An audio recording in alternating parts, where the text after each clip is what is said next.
Pension ഗുണഭോക്താക്കൾക്ക് ആനുകൂല്യ വിതരണവുമായി ബന്ധപ്പെട്ട ഏറ്റവും പുതിയ അറിയിപ്പെത്തി. എല്ലാവിധ സർക്കാർ അറിയിപ്പുകൾക്കുമായി ഈ ചാനൽ സബ്സ്ക്രൈബ് ചെയ്യുക. സംസ്ഥാന സർക്കാർ പെൻഷൻ വിതരണത്തിലേക്കായി തുക അനുവദിച്ചിരിക്കുകയാണ്. ക്ഷേമ പെൻഷൻ വിതരണം ചെയ്യുന്നതിലേക്കായി 1105 കോടി രൂപയാണ് സംസ്ഥാന സർക്കാർ അനുവദിച്ചിരിക്കുന്നത്. പെൻഷൻ തുക വിതരണം ആരംഭിക്കും. ഓഗസ്റ്റ് മാസം 19 മുതൽ ഓണത്തോടനുബന്ധിച്ചിട്ടുള്ള സാമൂഹിക സുരക്ഷാ പെൻഷനുകളുടെ ആദ്യഘട്ട വിതരണം സംസ്ഥാനത്ത് പുരോഗമിക്കുകയാണ്. ഈ സാഹചര്യത്തിലാണ് വീണ്ടും അടുത്തഘട്ട വിതരണം കൂടി സംസ്ഥാന സർക്കാരിൻ്റെ ഭാഗത്തു നിന്നും പ്രഖ്യാപിച്ചത്. ക്ഷേമ പെൻഷൻ വിതരണം ചെയ്യുന്നതിന് 1105 കോടി രൂപ അനുവദിച്ചതായി മുഖ്യമന്ത്രി വി.ഡി. സതീശൻ അറിയിച്ചിരുന്നു. ക്ഷേമനിധി ബോർഡ് വഴി പെൻഷൻ വിതരണം ചെയ്യുന്നതിന് 32 കോടി രൂപയാണ് അനുവദിച്ചിട്ടുള്ളത്. പെൻഷൻ ഒരു മാസവും മുടങ്ങാതെ കൊടുക്കണമെന്ന UDF സർക്കാരിൻ്റെ നയത്തിൻ്റെ ഭാഗമായാണ് ഇപ്പോൾ പെൻഷൻ തുകക്ക് വീണ്ടും പണം അനുവദിച്ചിരിക്കുന്നതെന്ന് സർക്കാർ വ്യക്തമാക്കി.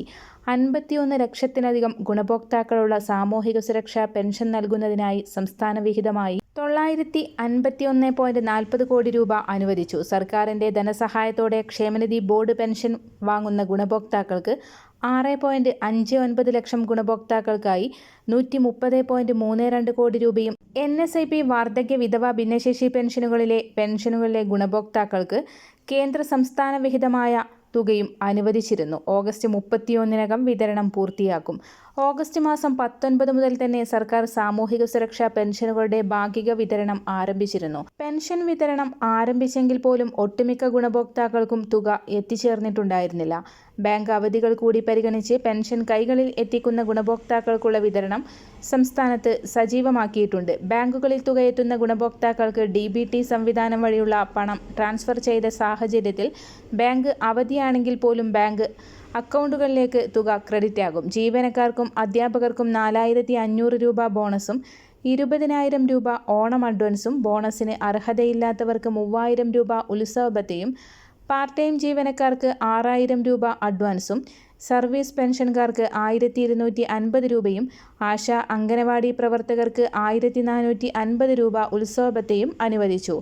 ഈ സാഹചര്യത്തിലാണ് പ്രവാസി ക്ഷേമനിധി ബോർഡിൻ്റെ പെൻഷൻ വിതരണത്തിന് 32 കോടി രൂപ കൂടി സംസ്ഥാന സർക്കാർ അനുവദിച്ചത്. 3 മാസമായി പെൻഷൻ മുടങ്ങിയിരിക്കുകയാണ്. 32 കോടി രൂപ അനുവദിച്ച സാഹചര്യത്തിൽ 1 ഗഡു പെൻഷൻ തുകയാണ് ഗുണഭോക്താക്കളിലേക്ക് എത്തിച്ചേരുന്നത്. ഇനി 2 ഗഡു പെൻഷൻ കുടിശ്ശിക കൂടി ബാക്കി നിൽക്കുന്നുണ്ട്. പ്രവാസി പെൻഷൻ 3 മാസത്തോളമായി മുടങ്ങിക്കിടക്കുന്ന സാഹചര്യത്തിൽ സെക്രട്ടേറിയറ്റിന് മുൻപിൽ പ്രതിഷേധം സംഘടിപ്പിക്കാൻ പ്രവാസി സംഘടനകൾ തീരുമാനിച്ചതിനിടെയാണ് പ്രവാസി പെൻഷൻ 1 ഗഡു അനുവദിച്ചത്. പ്രവാസി ക്ഷേമനിധി ബോർഡിൽ നിലവിൽ 9.5 ലക്ഷത്തോളം അംഗങ്ങളും 94,000-ലധികം പെൻഷൻകാരുമാണ് ഉള്ളത്. പ്രവാസി പെൻഷൻ 3000 രൂപ വീതമാണ് ഗുണഭോക്താക്കളുടെ ബാങ്ക് അക്കൗണ്ടുകളിലേക്ക് എത്തുക.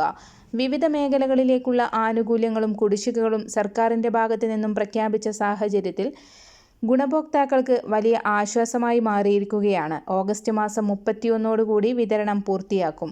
ഓണം ആഘോഷിക്കുന്നതിന് മുന്നോടിയായി കുടിശ്ശികയായ പ്രവാസി ക്ഷേമ പെൻഷനുകൾ വിതരണം ചെയ്യാൻ അടിയന്തര നടപടി സ്വീകരിച്ച കേരള സർക്കാരിനും മുഖ്യമന്ത്രി വി.ഡി. സതീശനും നന്ദി അറിയിച്ച് ഇന്ത്യൻ അസോസിയേഷൻ ഷാർജ. പെൻഷൻ കുടിശ്ശിക തുക അനുവദിച്ച് ക്രമീകരണങ്ങൾ പൂർത്തിയാക്കിയതായുള്ള പ്രഖ്യാപനം പ്രായമായ പ്രവാസികൾക്കും വിരമിച്ച പ്രവാസി കുടുംബങ്ങൾക്കും വലിയ ആശ്വാസവും സന്തോഷവുമാണ് നൽകിയിരിക്കുന്നത്. സർക്കാരിൻ്റെ ഈ സമയബന്ധിതമായ ഇടപെടൽ പ്രവാസി സമൂഹം നേരിട്ടിരുന്ന കടുത്ത സാമ്പത്തിക ആശങ്കകൾക്ക് പരിഹാരമായി.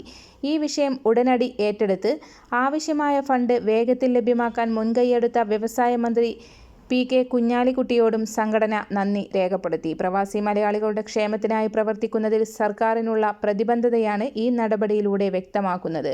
ഓണക്കാലത്തെ വിലക്കയറ്റം പിടിച്ചു നിർത്തുന്നതിനായിട്ടുള്ള സംസ്ഥാന സർക്കാരിൻ്റെ വിപണി ഇടപെടലിന് വൻ ജനപിന്തുണ. സപ്ലൈകോ ഔട്ട്ലെറ്റുകൾ വഴിയുള്ള ഓണം വിൽപ്പന 300 കോടി രൂപ കടന്നു. കഴിഞ്ഞ ദിവസം വരെയുള്ള കണക്കുകൾ പ്രകാരം 304.65 കോടി രൂപയുടെ മൊത്തം വിൽപ്പനയാണ് വിപണിയിൽ രേഖപ്പെടുത്തിയത്. മുൻ വർഷങ്ങളെ അപേക്ഷിച്ച് മികച്ച ജനപങ്കാളിത്തവും റെക്കോർഡ് വിറ്റുവരവുമാണ് ഇത്തവണ വിവിധ ജില്ലകളിലെ സപ്ലൈകോ ഓണം ഫെയറുകളിലും സൂപ്പർ മാർക്കറ്റുകളിലും അനുഭവപ്പെടുന്നത്. സബ്സിഡി ഇനത്തിൽ 109.31 കോടിയുടെയും നോൺ സബ്സിഡി ഇനത്തിൽ 195.34 കോടിയുടെയും വിൽപ്പനയാണ് നടന്നത്. ഓണത്തോടനുബന്ധിച്ച് 13 സബ്സിഡി സാധനങ്ങളാണ് വിപണിയിൽ ഉറപ്പാക്കിയിട്ടുള്ളത്. അരിയും നിത്യോപയോഗ സാധനങ്ങളും വെളിച്ചെണ്ണയുമടക്കം കുറഞ്ഞ നിരക്കിൽ ലഭ്യമായത് ലക്ഷക്കണക്കിന് ഉപഭോക്താക്കൾക്ക് ആശ്വാസമാണ്.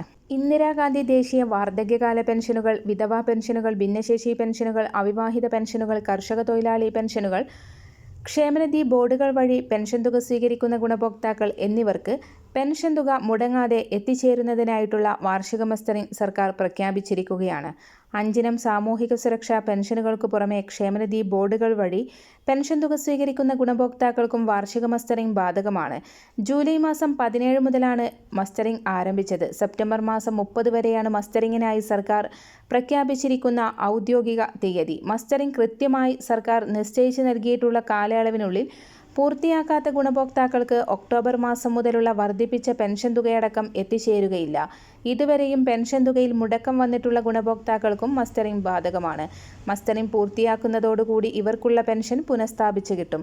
മസ്റ്ററിംഗ് പൂർത്തിയാക്കുന്നതിന് വേണ്ടി അക്ഷയ കേന്ദ്രങ്ങളെയാണ് സർക്കാർ ചുമതലപ്പെടുത്തിയിട്ടുള്ളത്. മസ്റ്ററിംഗ് ചെയ്യാത്ത ഗുണഭോക്താക്കളെ കൃത്യമായി കണ്ടെത്തുകയും അങ്ങനെയുള്ള ഗുണഭോക്താക്കളുടെ അർഹതാ പരിശോധന നടത്തുകയും അനർഹരെന്ന് കണ്ടെത്തിയാൽ പെൻഷൻ പട്ടികയിൽ നിന്ന് ഒഴിവാക്കുകയും ചെയ്യും.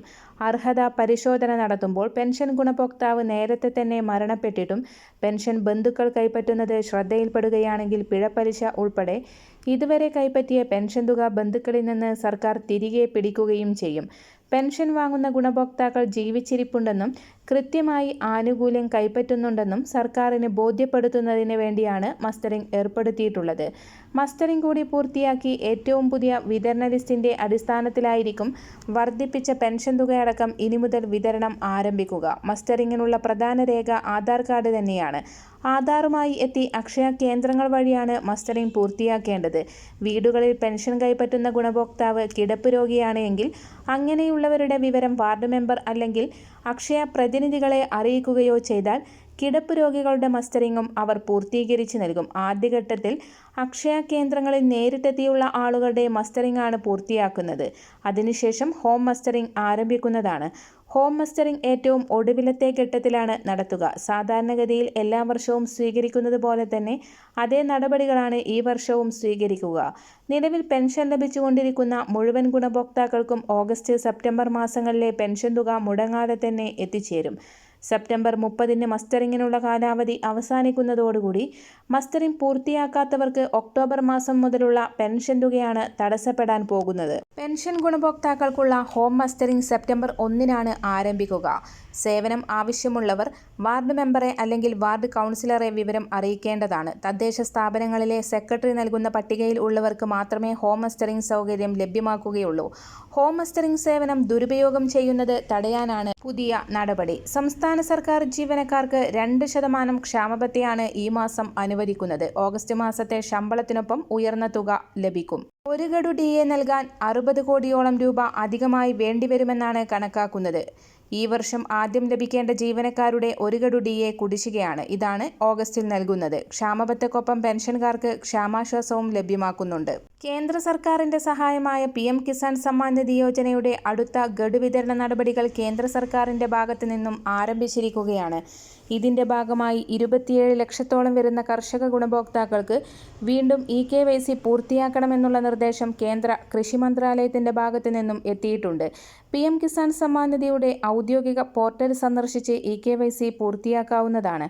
അക്ഷയ കേന്ദ്രങ്ങളെയോ കോമൺ സർവീസ് സെന്ററുകളെയോ സമീപിച്ച് ഗുണഭോക്താക്കൾക്ക് EKYC പൂർത്തിയാക്കാം. 2018 വർഷം മുതൽ സ്വന്തമായി കൃഷിഭൂമിയുള്ള ഗുണഭോക്താക്കൾക്ക് ഇതുവരെയും അപേക്ഷ വെച്ചിട്ടില്ല എങ്കിൽ ഇപ്പോൾ തന്നെ അപേക്ഷ വയ്ക്കാവുന്നതാണ്. 2018 കരമടച്ച രസീതിന്റെ കോപ്പി ഇതിനായി ഉപയോഗിക്കേണ്ടി വരും. കരമടച്ച രസീതിനോടൊപ്പം റേഷൻ കാർഡിന്റെ പകർപ്പ്, മൊബൈൽ നമ്പർ, ബാങ്ക് പാസ്ബുക്കിന്റെ പകർപ്പ് എന്നിവ ഉപയോഗിച്ച് കോമൺ സർവീസ് സെന്ററുകളെയോ അക്ഷയ കേന്ദ്രങ്ങളെയോ സമീപിച്ച് PM കിസാൻ സമ്മാൻ നിധിയിലേക്ക് അപേക്ഷ വയ്ക്കാവുന്നതാണ്. ഗുണഭോക്താക്കൾക്ക് 24 ഗഡുവായ 2000 രൂപ വീതം വിതരണം ആരംഭിക്കുമ്പോൾ കേന്ദ്ര സംസ്ഥാന സർക്കാരുകളുടെ സഹായങ്ങൾ ഉൾപ്പെടെ പരമാവധി 4000 രൂപ വീതമാണ് ഓരോ വീടുകളിലേക്കും എത്തിച്ചേരുക. എല്ലാവിധ സർക്കാർ പെൻഷനും ഓണം പ്രമാണിച്ച് നേരത്തെ കൊടുത്തു. തുച്ഛമായ PF പെൻഷനാണെങ്കിലും ഓണം പ്രമാണിച്ച് നേരത്തെ കൊടുക്കാൻ യാതൊരു നടപടികളും ഇതുവരെ സ്വീകരിച്ചിട്ടില്ല. മിനിമം പെൻഷൻ വർധനയിലും ഇതുവരെ തീരുമാനമൊന്നുമായില്ല. ഹയർ പെൻഷൻ വർധനയാണെങ്കിൽ ഒരു വിഭാഗത്തിന് കൊടുക്കാതെ നിയമ നടപടിയിലേക്ക് തള്ളിവിടുന്നു. PF പെൻഷൻകാരോട് മാത്രം എന്താണിത്ര അവഹേളനം? PF പെൻഷൻ കിട്ടുന്നതുകൊണ്ട് മറ്റ് സർക്കാർ പെൻഷന് അപേക്ഷ കൊടുക്കാനും പറ്റുന്നില്ല. കേരള സർക്കാരിൻ്റെ മെഡിസപ്പ് പദ്ധതിയിൽ ദമ്പതിമാരായ സർവീസിലുള്ളവരിൽ നിന്ന് പെൻഷൻകാരായവരിൽ നിന്നും ഒരേ സമയം പ്രീമിയം തുക ഈടാക്കുന്നു. എന്നാൽ ഇൻഷുറൻസ് പരിരക്ഷ 2 പേർക്കും കൂടി ചേർത്ത് ഒരാൾക്ക് മാത്രമായി നൽകേണ്ടി വരുന്ന അപാകത നിലവിലുണ്ട്. 2 പേരിൽ നിന്ന് വിഹിതം ഈടാക്കുന്ന സാഹചര്യത്തിൽ ഇൻഷുറൻസ് തുക ഇരട്ടിയാക്കുകയോ അല്ലെങ്കിൽ അപാകത പരിഹരിച്ച് ഒരാളിൽ നിന്ന് മാത്രമായി തുക പരിമിതപ്പെടുത്തുകയോ ചെയ്യണം. EPF അംഗങ്ങൾക്ക് സുപ്രീം കോടതി വിധിച്ച ഉയർന്ന പെൻഷന് വേണ്ടി രാജ്യത്താകെ ലഭിച്ച 15.24 ലക്ഷം അപേക്ഷകളിൽ യോഗ്യത നേടിയത് 3.73 ലക്ഷം മാത്രം. ഇതിൽ വിരമിച്ച പെൻഷൻകാരിൽ പെൻഷൻ ലഭിച്ചു തുടങ്ങിയത് 1.5 ലക്ഷം പേർക്കാണെന്നും കേന്ദ്ര തൊഴിൽ മന്ത്രാലയം പാർലമെന്റിൽ അറിയിച്ചു.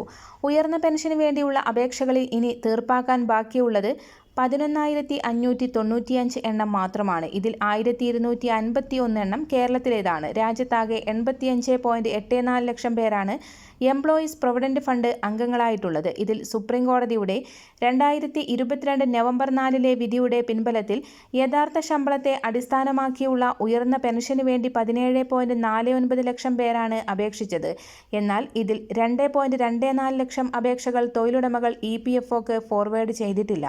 തൊഴിലാളിയും തൊഴിലുടമയും ചേർന്ന് നൽകേണ്ട സംയുക്ത ഓപ്ഷൻ സമർപ്പിക്കപ്പെട്ടത് 15,24,365 എണ്ണമാണ്. ഇതിൽ EPFOയുടെ വിവിധ പരിശോധനകൾ കഴിഞ്ഞ് ഡിമാൻഡ് ലെറ്റർ നൽകിയത് 4.31 ലക്ഷം പേർക്കാണ്. ഇതിൽ ഡിമാൻഡ് ലെറ്ററിൽ പറഞ്ഞ തുക കൈമാറാത്തതും മറ്റുമായി 58,113 അപേക്ഷകൾ അയോഗ്യമെന്ന് കണ്ടെത്തി. ഇതോടെ ഫലത്തിൽ 3.73 ലക്ഷം പേർ മാത്രമാണ് ഉയർന്ന പെൻഷന് യോഗ്യത നേടിയത്. അതായത് അപേക്ഷിച്ചവരിൽ ഏതാണ്ട് 1/4 പേർ. വിരമിച്ചവർക്ക് പെൻഷൻ അനുവദിക്കുന്ന അവസാന നടപടിയായ പെൻഷൻ പേ ഓർഡർ ലഭിച്ചത് 1,49,806 പേർക്കാണ്. എല്ലാവിധ സർക്കാർ അറിയിപ്പുകൾക്കും മറ്റു വാർത്തകൾക്കുമായി ഈ ചാനൽ സബ്സ്ക്രൈബ് ചെയ്യുക.